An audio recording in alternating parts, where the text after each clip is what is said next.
Good Monday morning. Welcome to the Olson Advantage. I'm Dave Olson, the Olson Properties team. We are going to finish our August-September recap with a little bit of a recap of its own. So this month we've talked a lot about some of the historicals, some of the history that's taken place. We touched base on the housing crisis that the entire country went through. We also talked about the financial meltdown that we went through. We talked about COVID and its impact on the entire country.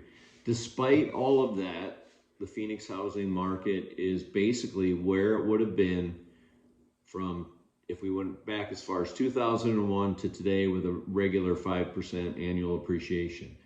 And what got us there was the fact that we have a good supply of water, that we have a continued emphasis on building a very strong infrastructure for Phoenix and its surrounding areas, from the roads and the overall infrastructure of the city, and the fact that it's as new as it is. We've also talked about the investment in the hundreds of billions of dollars that are pouring here because of those other two things, that is creating the growth of jobs, which drives appreciation in our market. Jobs, as you hear them mentioned, the quality of those jobs create additional jobs. For example, for every college graduate that moves to Phoenix, Arizona, it requires 3 additional jobs to support that individual and their family. For somebody with a master's degree, it's 4 to 5 jobs. For every person that has a PhD degree, it potentially creates 5 to 6 additional jobs. And the jobs that are moving here are of a very high quality. We touched on that on our last episode. So what does that mean for the different groups of people that listen to this and watch this? So if you need to do nothing, then as long as you make long-term decisions, you should continue to expect a 3 at the minimum to a 5%, 6% appreciation over time. Again, will there be bumps in the road? Will there be pullbacks? Yes. Will there be periods of potentially rapid increases? Yes. But over time, you should be able to expect 3 to 5%, and we showed you that last time. Now, what about those people that need to make a change? You need to upsize. You have more people in your family, or a change in your family dynamic, or maybe you need to downsize for the same reason. Perhaps you need to relocate, or you'd like to relocate. You want to retire. You want to take advantage of moving to another part of the country because you can work remotely. What could a person potentially look at? Here we are in the middle of September, looking out over the next 6 months. Historically in Arizona, and this is as far back as we have data, the first quarter of the year is the busiest. We have the most transactions every first quarter. And what that looks like is a lot of the seasonal folks that come here, people that buy single wide, double wide trailers that live out in Mesa or Sun Lakes or wherever that looks like. A lot of condos and townhouses.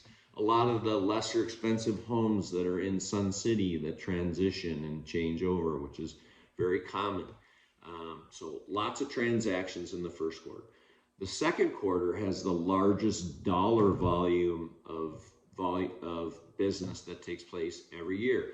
Those transactions tend to jump up into more consistent single family homes, people upsizing and downsizing within that parameter. So that is our biggest dollar volume quarter of the year. And then we scale back third quarter and then into the fourth quarter on both of those right up to the end of the year. And then we start it all over at the beginning of the year.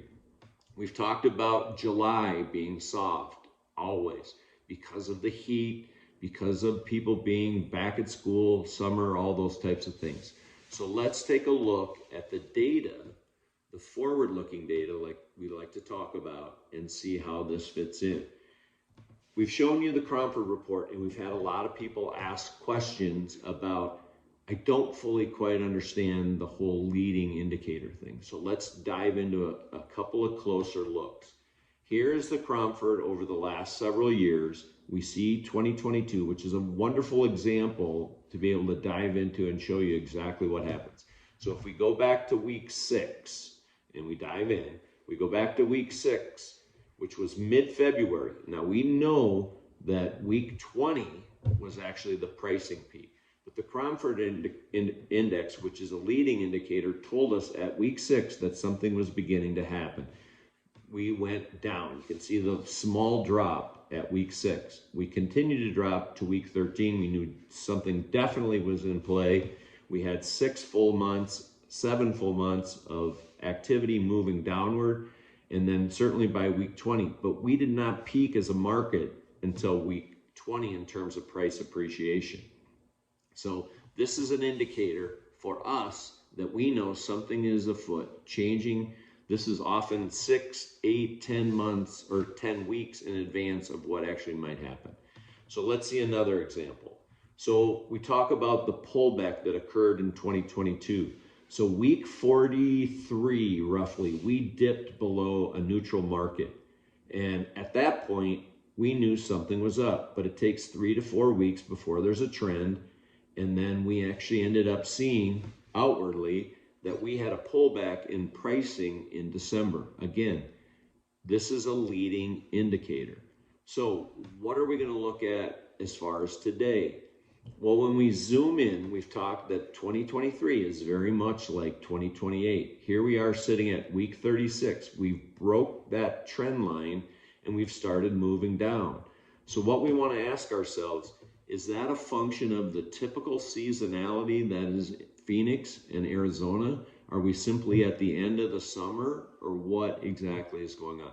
We don't know, but we know we're in the midst of the beginnings of a slight pullback. Is this an opportunity to buy or to sell in less chaotic time? Again, third quarter, fourth quarter is a good time to make a transition if you don't want to do it in a chaotic market.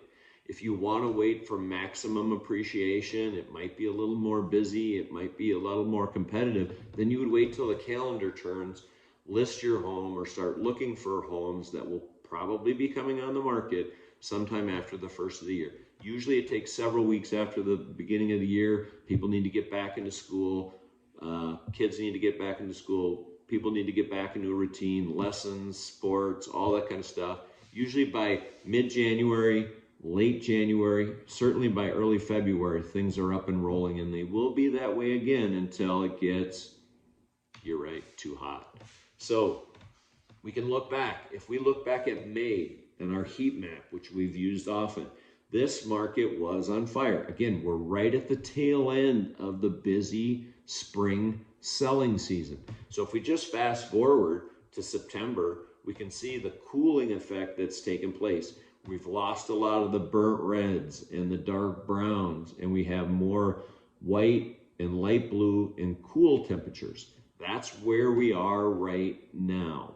So if we look at things like active supply, we can see that we are lower than we typically were last year. We're down almost 30% in terms of homes.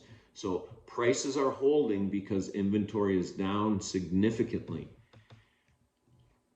What is this doing in terms of price reductions? Well, we peaked in September of 2022 of total price changes per week, but we're still up historically at nearly 1,400 a year later.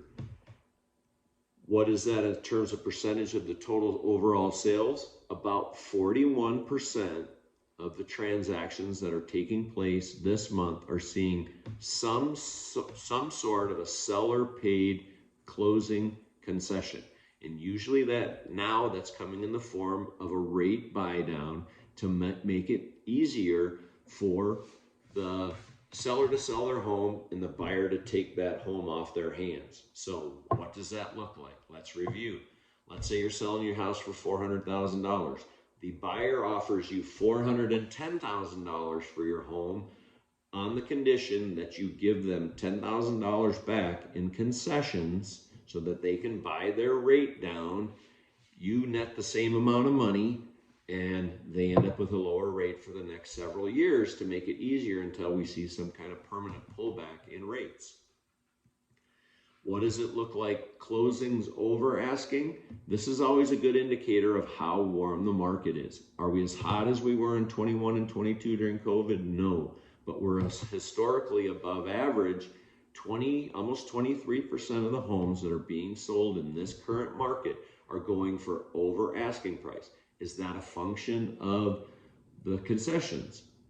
That's absolutely part of it. But again, the newest, nicest, cleanest homes always sell above asking price in every single market, because somebody wants to buy a home, move in with a toothbrush and have it look like what they see every day when they watch HGTV. How long does it take to sell a house currently? Right now, week 36, we're at about 21 days. Historically, looking out over the long period, that is very short compared to what we always used to tell people. We always thought it takes at least 45 to 60 days at a minimum to sell your house.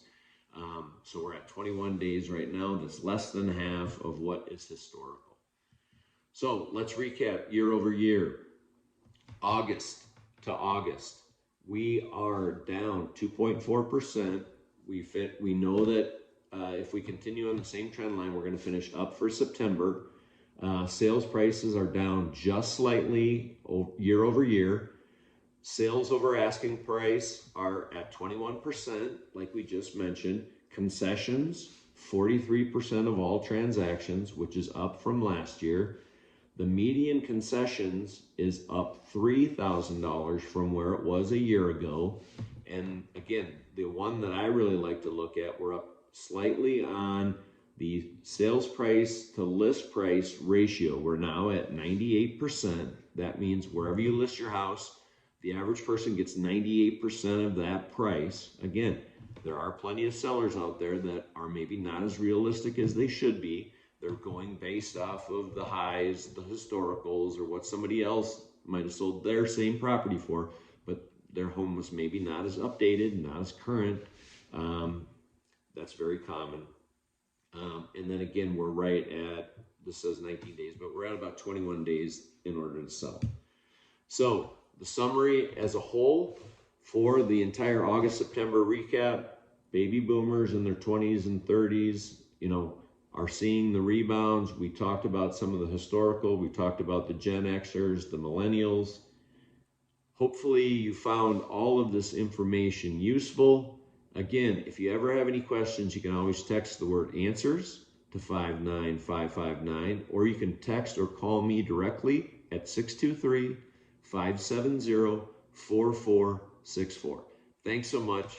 Make it a great day.